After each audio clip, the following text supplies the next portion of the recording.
Welcome back to Collectability. It is finally springtime, and as the weather is heating up, so is the vintage Patek Philippe watch market. It is my pleasure to present to you a dozen new pieces that have just joined our inventory and will be available for sale shortly on collectability.com. Now, the first piece I'd like to show you today is a reference 2552 automatic from the mid 1950s.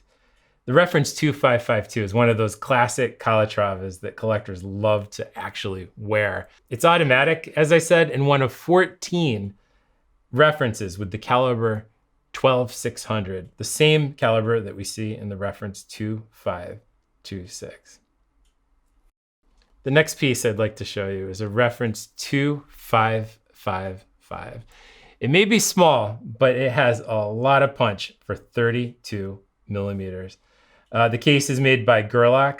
It is a screwback, water-resistant type case. And on a man or a woman, this is such a fantastic vintage watch to wear from the 1950s. In fact, it's the first waterproof Calatrava that Patek Philippe ever made when it was launched in 1954. And now for something completely different, a reference 3405 from 1962. These 1960s tanks are starting to get a lot of attention. As we're seeing a lot of friends starting to wear Cartier, we're starting to see a lot of Patek Philippe collectors also reflecting that look with the Patek Philippe tanks from the same era. It has a manual caliber 23-300, and just check out the side of this case and the way that these lugs just perfectly harmonize with the overall look of the watch. Next, the reference 3466 in steel. I've had a few of these over the past years, and there's a reason. It is one of my favorite steel vintage references. Look at that watch. It is a water-resistant screwback Calatrava. It was made in the 1960s, starting in 62, and the last one was made in 1968. This particular piece is new old stock. Look at those lugs.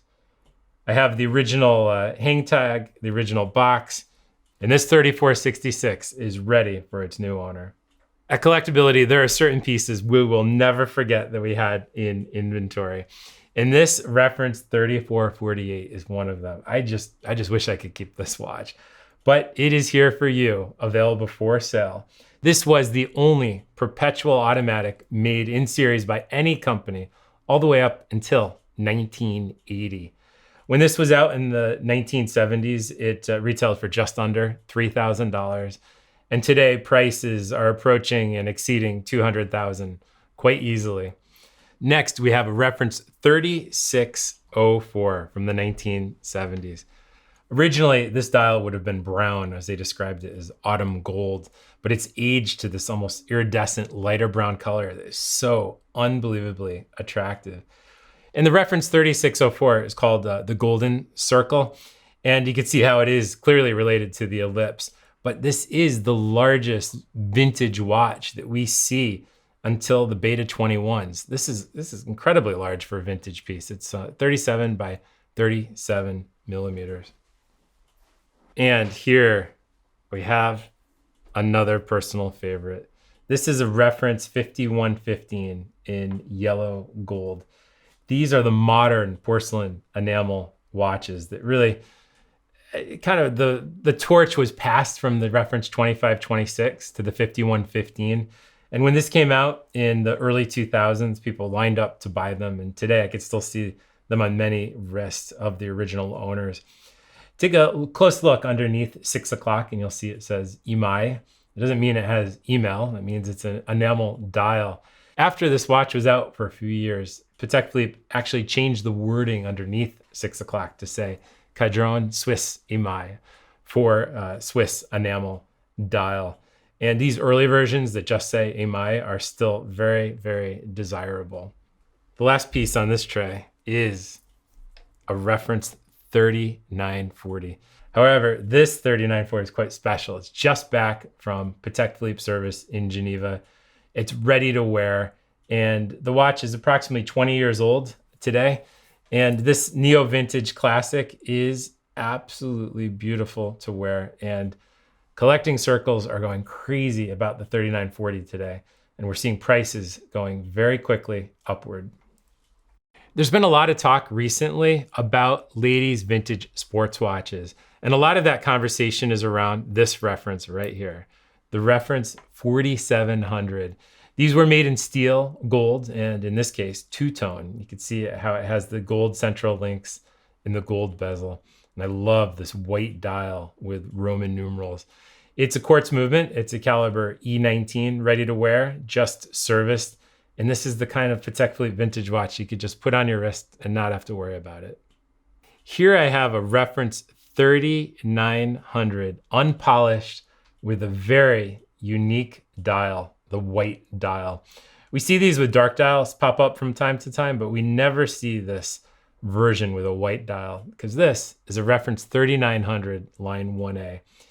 We nickname it the boy size because it's a little bit bigger than the ladies version, a little bit smaller than the men's 3800, and it is a 32 millimeter watch that can be worn by a man or a woman today. This belonged to Prince Tewfik of Egypt, and if you think you heard that name before, you did. Prince Tewfik's reference 1518 in rose gold just sold for just under $10 million at Sotheby's in New York.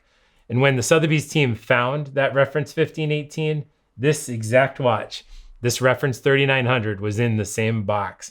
And I bought it from that auction, and I'm so glad to have it as part of our inventory. And here I have a reference 5960 in rose gold. This piece just came in. I have the box and papers. It's preserved in near mint condition and ready to wear. And if you haven't had one of these annual calendar chronographs on your wrist, I highly recommend it. It conveys a lot of information, functionality, and this absolutely beautiful aesthetic. This piece was made and sold in 2009. Last but not least is the reference 5970 rose. This is the reference everyone is talking about today. The 5970 is recognized as one of the most beautiful designed perpetual chronos in history.